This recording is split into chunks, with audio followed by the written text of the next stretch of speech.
오늘은 요한복음 9장 8절서 12절 하나님은 맨 밑바닥까지 빛을 비추신다 하는 제목으로 하나님 말씀을 증거하겠습니다. 제가 이런 거 한 번도 안 시켜봤는데 한번 따라해 볼까요? 하나님은 맨 밑바닥까지 빛을 비추신다. 자, 어떤 말씀인지 오늘 함께 이 말씀을 나누겠습니다. 예수님은 날 때부터 맹인이었던 사람의 눈을 뜨게 하셨습니다. 우리가 생각하기에는 좀 원시적이고 좀 지저분해 보일 수 있는 그런 방법으로 눈을 뜨게 하셨죠. 크게 침을 뱉어서 진흙을 이어서 눈에 바르고 씻어라. 그 사람이 씻었더니 눈이 떠졌습니다. 놀라운 기적이 일어났습니다. 그런데 우리가 이 기적을 보면서 놓치지 말아야 할 것은 예수님이 기적을 일으키기 전에 어떤 말씀을 하셨다는 사실입니다. 사람들은 날 때부터 맹인이었던 이 사람을 바라볼 때 전부 비슷한 생각들을 가지고 있었습니다. 우리 평범한 사람들은 다 날 때 다 눈을 뜨고 태어나는데 날 때부터 눈도 못 뜨고 태어난다는 것은 무슨 이유가 분명히 있을 것이다. 이런 생각을 했습니다. 그것은 죄와 관계된 것일 게 분명하다. 사람들이 다 이렇게 생각했죠. 자기 죄든지 아니면 부모의 죄가 너무 크니까 남들은 다 멀쩡하게 태어났는데 이 사람은 날 때부터 맹인으로 태어났다. 모든 사람들이 그런 생각을 한 것입니다. 그런데 예수님의 생각은 사람들이 일반적으로 이렇게 가졌던 생각과 완전히 달랐습니다. 그건 죄 때문이 아니다. 그렇게 말씀하셨고 하나님의 일을 나타내기 위해서 이 사람이 맹인으로 태어났다. 그렇게 말씀하셨습니다. 그리고는 기적을 행해서 이 사람의 눈이 떠졌습니다. 맹인이 눈을 뜬 기적의 의미가 바로 여기에 있습니다. 하나님이 하시고자 하는 일이 나타났다는 거죠. 하나님의 뜻이 드러났다는 겁니다. 사람들은 볼 때 또 신기한 일이 일어났네. 또 기적이 일어났네. 이렇게 생각할 수 있지만 예수님께서 의도하신 바는 그건 아니었습니다. 이 사람에게 일어난 기적을 보면서 하나님의 일들이 이제 어떻게 일어날 건가? 이걸 사람들이 깨닫기를 예수님은 원하신 겁니다. 먼저 우리가 오늘 말씀에서 이 기적의 의미를 한번 짚어보았으면 합니다. 날 때부터 맹인이었던 사람이 눈을 떴다는 것, 이게 어떤 의미가 있는가? 첫 번째로 이사야서에 기록된 대로 여호와의 날에 임할 여러 가지 기적들 중에 이 기적이 하나였다는 것, 그걸 우리가 먼저 알 수가 있습니다. 이사야서에 보면 여호와의 날에 임할 때 소경이 눈을 뜨고 귀먹은 자가 듣게 되고 말 못하는 자가 말하게 되고 이런 일들이 일어난다고 그랬습니다. 성경에 약속된 그런 기적이 일어날 거다 그랬습니다.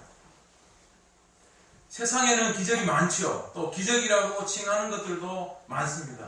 그런데 여러분 생각해 보세요. 그게 다 기적은 아니에요. 우리가 보기에 마술도 기적처럼 보이지만 기적 아니죠. 약간의 과학적 상식이 있고 손이 엄청 빠르면 마술을 할 수 있어요. 사람들은 그걸 보면서 기적이다 이렇게 생각할 수 있는데 사실 기적이 아니죠. 그럼 사람들이 그런 기적 같은 거를 일으키는 이유가 뭡니까?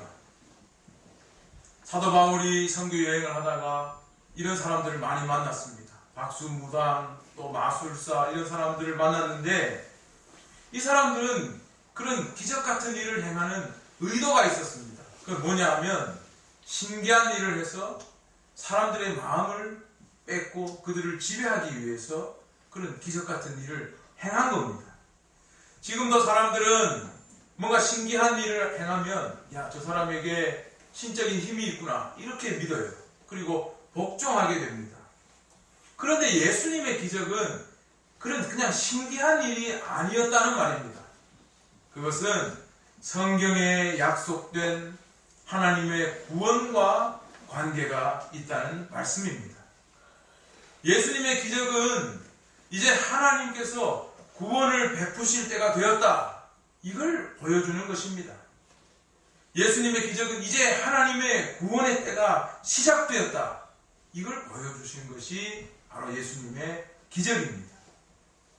우리가 가을이 되면 단풍이 지고 낙엽이 막 떨어지죠. 그러면 이제 겨울이 오겠구나. 그걸 우리가 알 수 있습니다. 그렇게 낙엽이 떨어지다가 갑자기 봄이 되진 않아요. 무조건 겨울이 옵니다. 마찬가지로 예수님의 이 기적들, 성경에 약속된 기적들을 보면서 이제 하나님의 구원의 때가 되었구나. 이걸 알 수가 있는 겁니다.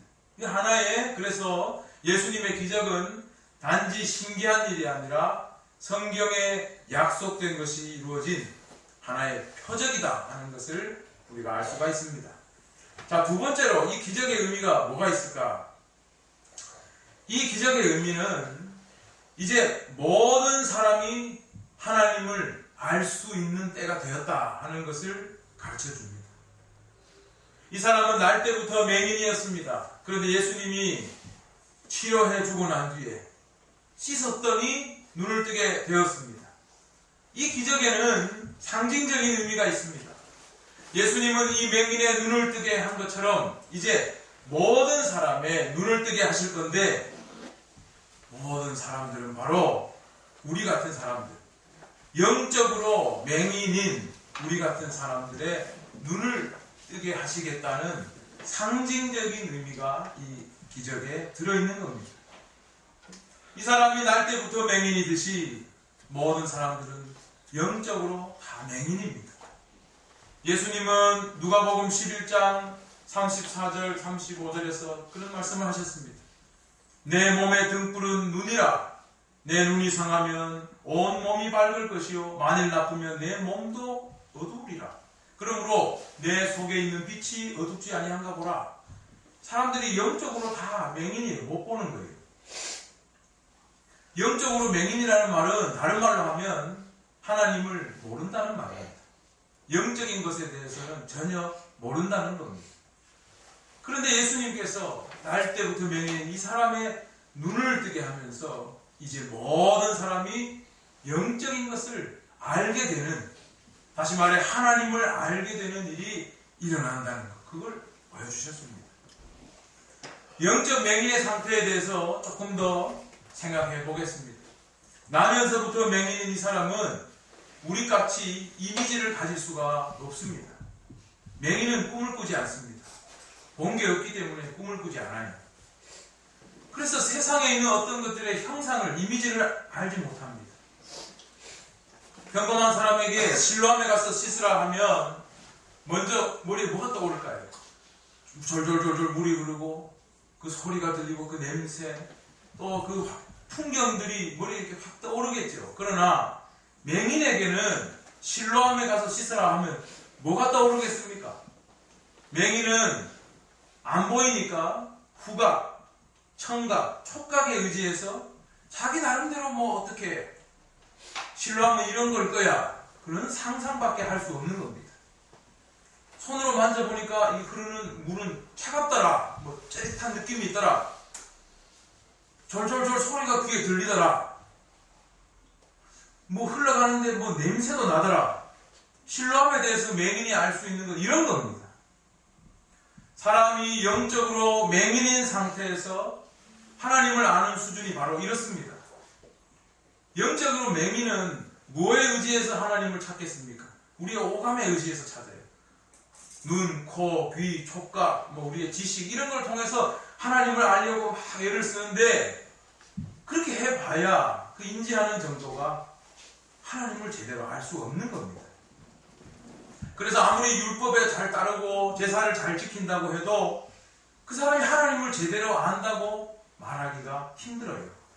여전히 영적으로 맹인의 상태를 벗어나지 못한다는 말입니다. 그래서 사도 바울은 로마서에서 이렇게 이야기했죠. 유대인이나 헬라인이나 다 죄 아래 있다. 의인은 없나니 하나도 없고 깨닫는 자도 없고 하나님을 찾는 자도 없다. 다 영적으로 맹인이라는 겁니다. 영적으로 맹인인 상태에 있으면 오히려 이상한 상상력을 동원해서 이상한 것들을 하나님으로 둔갑시킬 수 있어요. 그래서 이스라엘 백성들도 끊임없이 우상 숭배를 한 거 아닙니까? 그런데 하나님은 선지자들을 통해서 이스라엘 백성들에게 약속했습니다. 영적 맹인의 상태를 벗어나게 해주겠다. 영적인 것을 알게 해주겠다. 그런 약속을 하셨어요. 자, 그 말씀이 이사야서에도 나오고 예레미야 31장 33절 34절에도 나오고 에스겔 36장에도 나오고 선지자들의 그 말씀에 다 나옵니다. 대표적으로 에스겔 36장 26절 27절을 읽어드립니다. 내가 새 영을 너희 속에 두고 새 마음을 너희에게 주되 너희 육신에서 굳은 마음을 제거하고 부드러운 마음을 줄 것이며 또 내 영을 너희 속에 두어 너희로 내 율례를 행하게 하리니 너희가 내 규례를 지켜 행할지라. 다른 말로 하면 하나님을 직접 알게 하시겠다는 말씀입니다. 영적 맹인의 상태에서 눈을 뜨게 하겠다. 그런 약속입니다. 따라서 예수님이 이 맹인의 눈을 뜨게 한 이 사건은 이제 앞으로 예수님을 통해서 하나님께서 하신 그 약속들이 이루어진다는 겁니다. 영적인 맹인의 눈을 뜨게 하겠다는 그런 상징적인 의미가 이 사건 속에 들어있습니다. 그런데 영적으로 우리가 눈을 뜨게 되면 이제 영적인 걸 알게 됩니다. 하나님을 알게 됩니다. 그래서 세상을 보는 눈이 달라지고 그 가치를 판단하는 그런 것들이 다 달라지게 됩니다. 우리가 앞에서 보았지만 사람들은 이 맹인을 두고 뭐라고 그랬습니까? 죄의 결과라고 그랬죠. 자기 죄든지 부모의 죄 때문에 이렇다. 그런데 예수님은 뭐라고 했습니까? 하나님의 일을 나타내기 위함이다. 보는 눈이 다르잖아요. 똑같은 사람을 두고. 예수님은 하나님의 아들이기 때문에 영적인 것을 바로 보고 말씀하신 거예요. 그러나 제자들을 비롯한 다른 사람들은 그걸 모르는 겁니다. 그러니까 눈에 보이는 대로 이야기하고 그들이 내릴 수 있는 제일 합리적인 판단은 뭐냐 하면 인과응보예요. 이 죄를 지었으니까 이 상태다. 인과응보에서 벗어나지 못하는 겁니다. 그러나 예수님은 하나님의 은혜로 모든 것들을 바라보신 거죠. 모든 사람은 아무리 나면서부터 맹인으로 나는 자라고 할지라도 하나님의 계획을 통해서 축복의 사람이 될 수 있다는 것을 오늘 이 말씀은 우리에게 보여줍니다. 그게 하나님께서 우리에게 베푸시는 구원의 은혜입니다. 이걸 위해 예수님이 십자가에 죽으셨습니다. 사람이 지금까지 가지고 있던 조건이 아무리 처참하고 나쁜 거라고 할지라도 하나님께서 구원을 베푸시면 그걸 바꾸실 수 있다는 것. 그걸 이 맹인의 사건에서 기적에서 우리가 볼 수가 있는 겁니다. 그 말은 우리 삶에 인과응보가 전혀 작용하지 않는다는 말은 아닙니다. 인과응보가 뭡니까? 원인과 결과. 원인에 따라 보상이 있다는 거죠. 성경에 보면 인과응보가 많이 나옵니다. 성경에 보면 죄의 결과로 사람이 죽는다고 했습니다. 죄의 결과로 사람에게 병이 든다고 했습니다. 재난을 입습니다. 우리도 무슨 나쁜 일이 생기면 다 그렇게 생각합니다. 아, 내가 그때 뭘 죄를 지어가지고 이런 일을 당하는구나. 다 그렇게 생각해요. 그리고 성경도 그렇게 말씀합니다. 죄를 짓는 자마다 죄의 종이라고 했고 죄의 결과는 사망이라고 했습니다. 죄를 지면 안 되는 겁니다. 선한 일도 마찬가지입니다. 선한 일에는 복이 따른다고 성경은 말씀합니다. 잠언 19장 17절에 가난한 자를 불쌍히 여기는 것은 여호와께 구워 드리는 것이니 그의 선행을 그에게 갚아주시리라. 하나님의 복음을 전하는 자는 하늘에서 별같이 빛난다고 말씀하시지 않았습니까? 선한 행동에는 보상이 있습니다. 우리가 다 이해하지는 못해도 우리의 삶에는 분명히 인과관계가 분명히 있습니다. 죄를 지으면 안 돼요.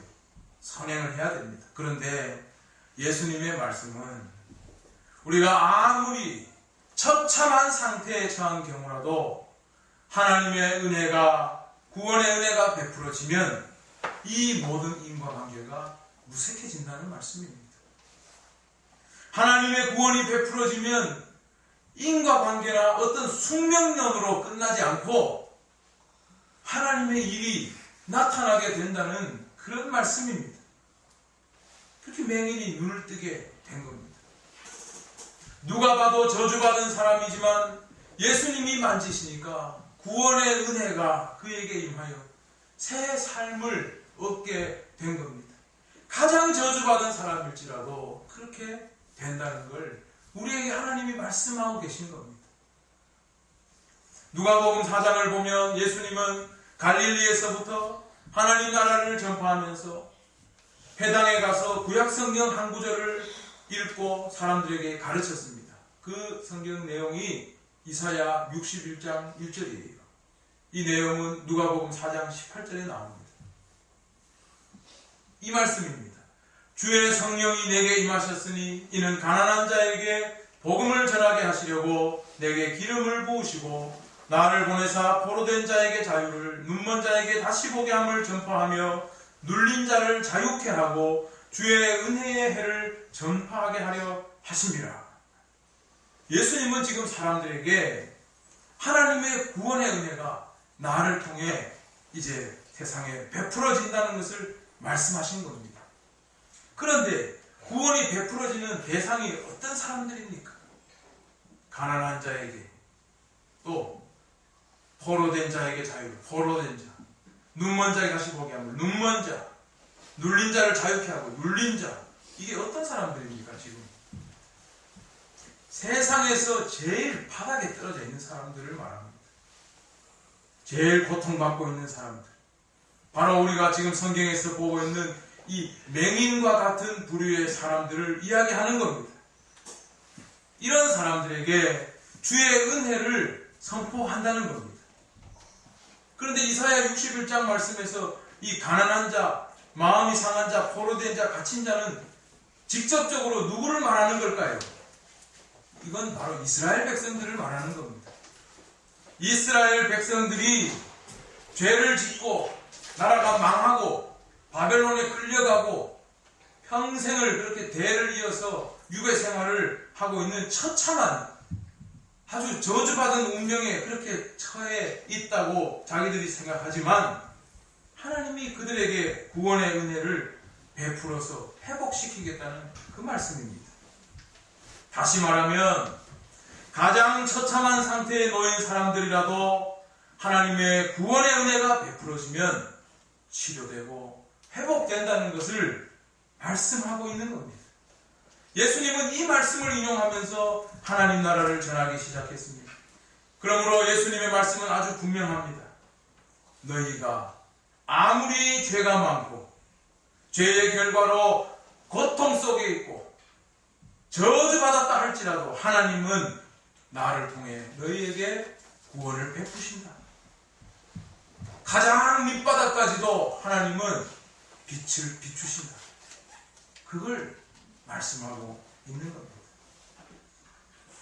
그래서 믿는 자는 더 이상 저주의 삶이 아니라 축복의 삶으로 바뀐다는 것을 우리가 이 맹인을 통해 볼 수 있어야 합니다. 이 맹인을 보세요. 전에는 누가 봐도 손가락질하는 죄의 결과가 더 씌워진 저주받은 인생입니다. 그러나 눈을 뜨게 된 후에는 어떻습니까? 하나님의 기적을 체험한 인생입니다.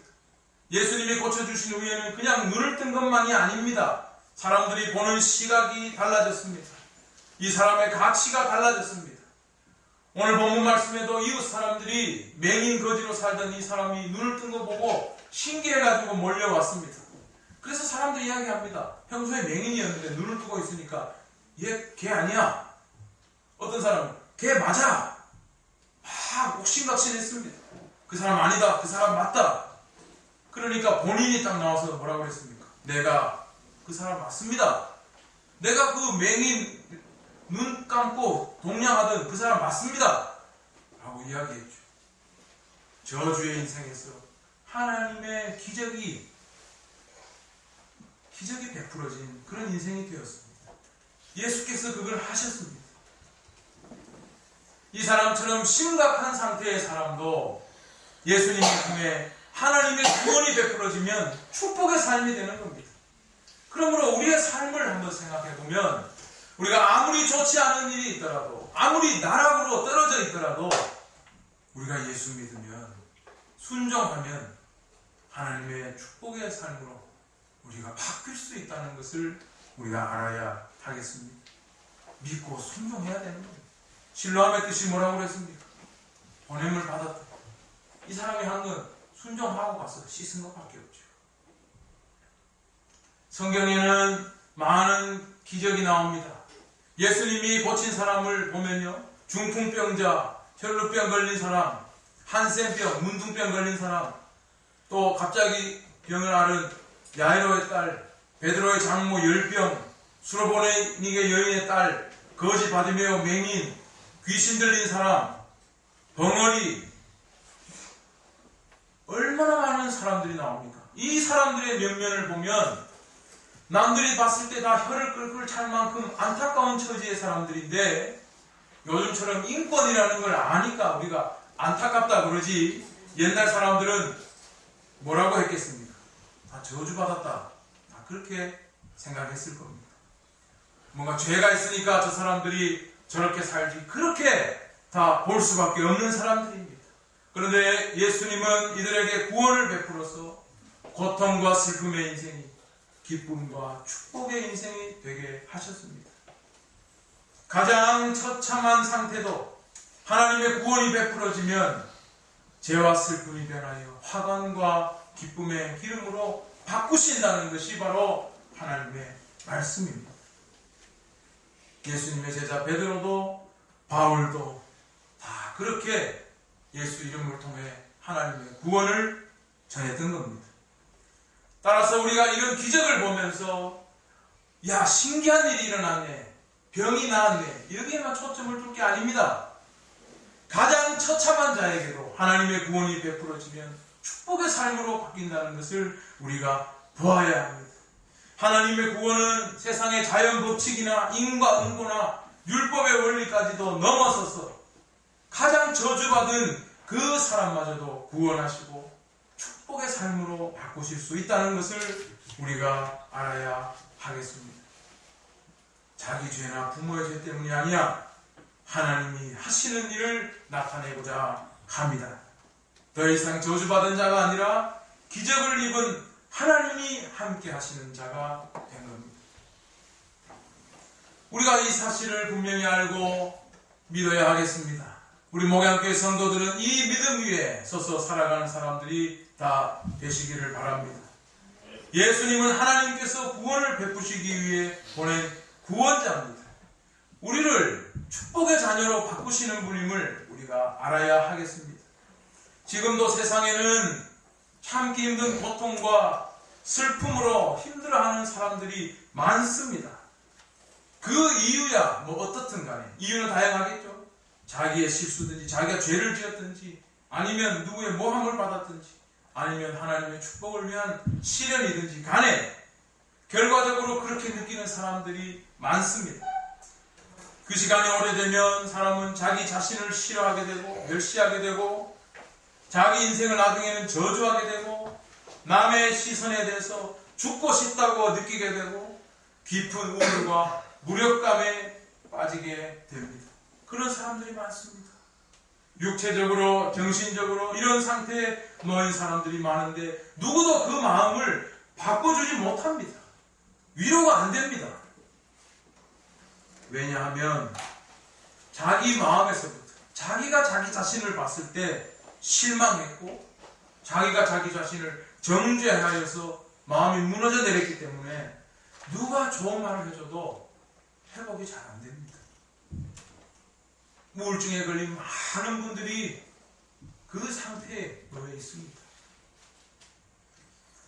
그런데 예수님은 이런 상태에 있는 사람들에게도 구원을 베푸시는 분입니다. 여러분, 문둥병자를 한번 생각해 볼까요? 질병에 걸렸습니다. 예수님 시대에. 병이 걸려서 아픕니다. 그런데 아프기만 하나요? 사람들의 시선이 있습니다. 제가 왜 병 걸렸을까? 무슨 죄를 지었을까? 정죄합니다.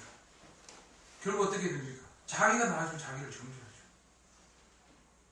사람들이 자꾸 그렇게 말하니까 그래, 내가 뭔가 문제가 있는가 봐. 그리고 사람들에게서 떨어져 나갑니다. 단절됩니다. 그 소외돼요. 혼자 고립됩니다. 그리고 나중에 자기 인생을 저주받은 인생이라고 여깁니다. 문둥병자에게만 그런 일이 있습니까? 오늘 낙심하는 수많은 사람들에게 그런 일들이 벌어지고 있죠. 그런데 예수님은 바로 그런 사람들에게도 하나님의 구원의 빛이, 맨 밑바닥까지도 하나님의 구원의 빛이 비친다는 걸 말씀하고 있습니다. 그 구원의 빛이 뭡니까? 예수님이 그러셨잖아요. 나는 세상의 빛이라.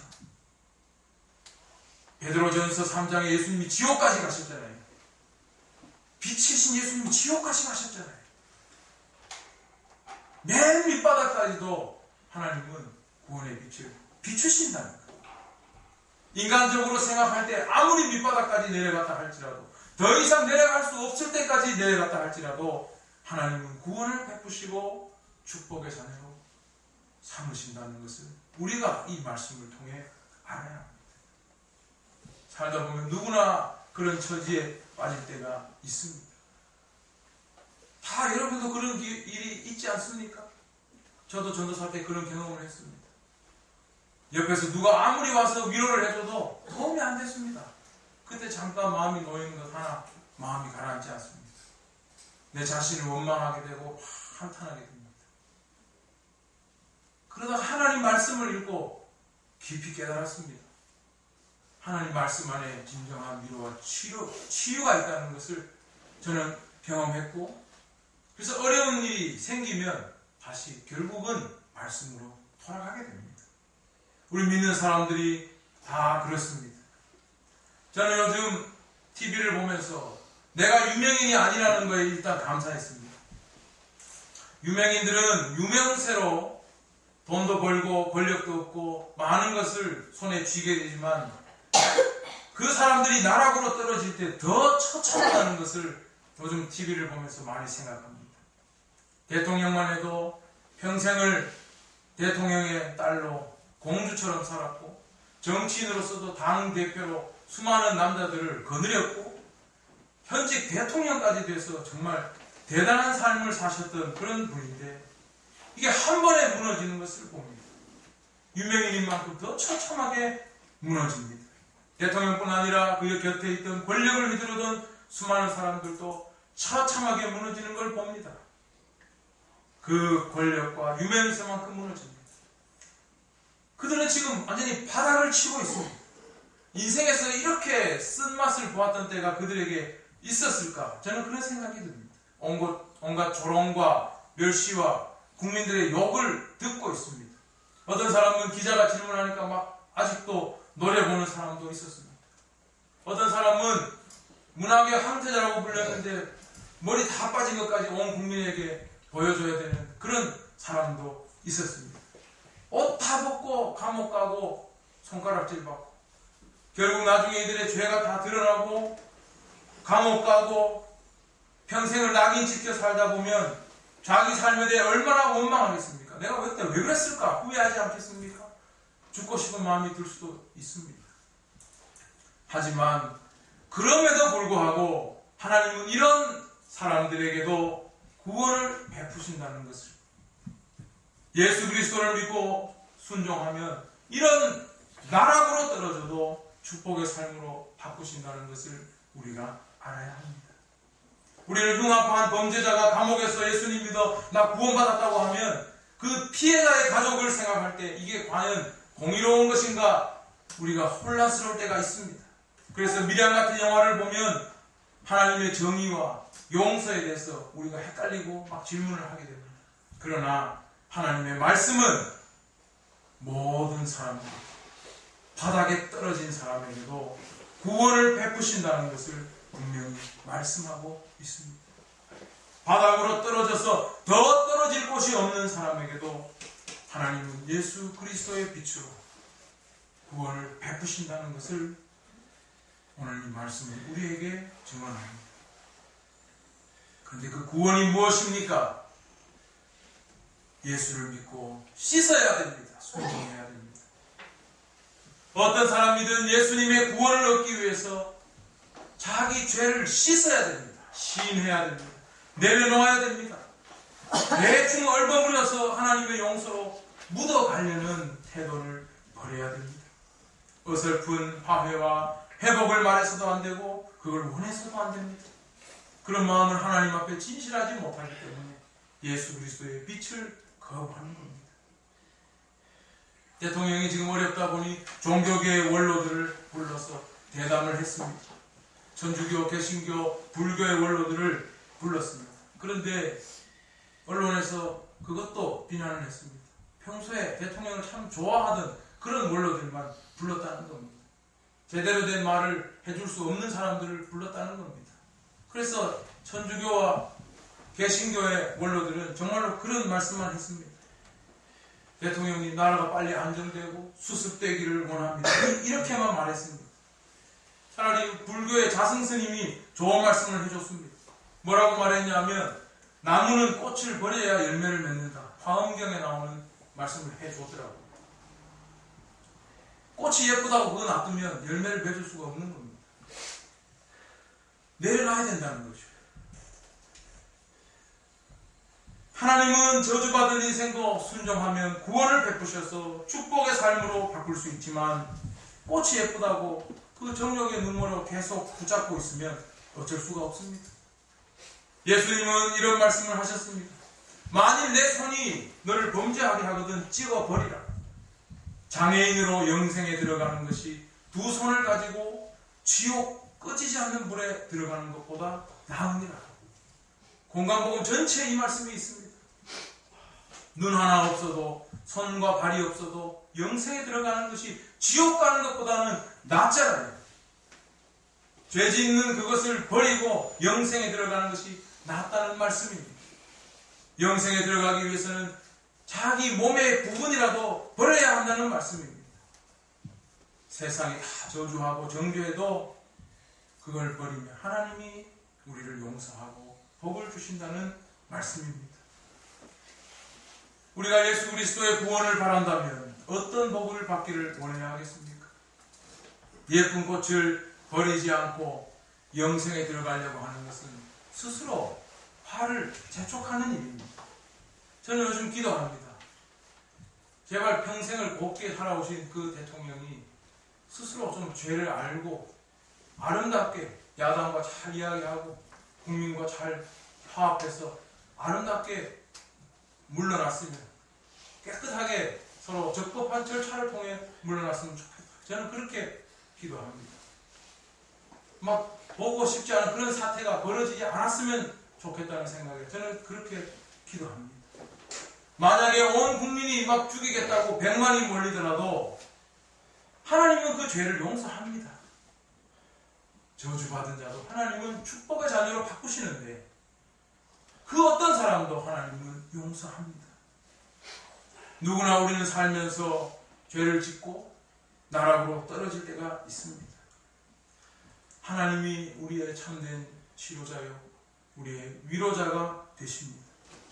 어떤 사람의 말도 위로가 되지 않습니다. 하나님께서 우리를 새롭게 하시고 하나님의 기적을 보게 하시고 우리를 축복의 자녀로 인도하십니다. 사람이 느끼는 슬픔과 고통의 정도는 다르지만 많은 사람들이 괴로워합니다. 우리 사랑하는 성도들은 오직 하나님 한 분밖에 이 일을 하실 수 없음을 깨닫고 빛이신 예수 그리스도 바다까지 그 빛을 비추시는 하나님의 은혜를 사모하는 분들이 다 되시길 바랍니다. 어렵고 힘들 때 하나님의 음성에 귀를 기울이십시오. 내가 너를 사랑한다. 하나님은 예수님 통해 우리에게 그 말씀을 하셨습니다. 어떠한 형편에 처하더라도 바다까지 떨어지더라도 거기서부터 다시 하나님 새롭게 하시고 우리를 축복의 자녀로 인도하십니다. 거기서부터 새로 용기를 내고 자신감도 회복되고 하나님의 자녀다운 삶으로 살아갈 수가 있게 됩니다. 사랑하는 우리 목양교회 모든 성도들은 모든 것을 하시는 그 하나님의 구원의 은혜에 감사하고 하나님을 찬양하며 내가 너를 사랑한다는 그 음성을 듣고 살아가는 복된 자들 되기를 주님의 이름으로 축원합니다. 기도하겠습니다.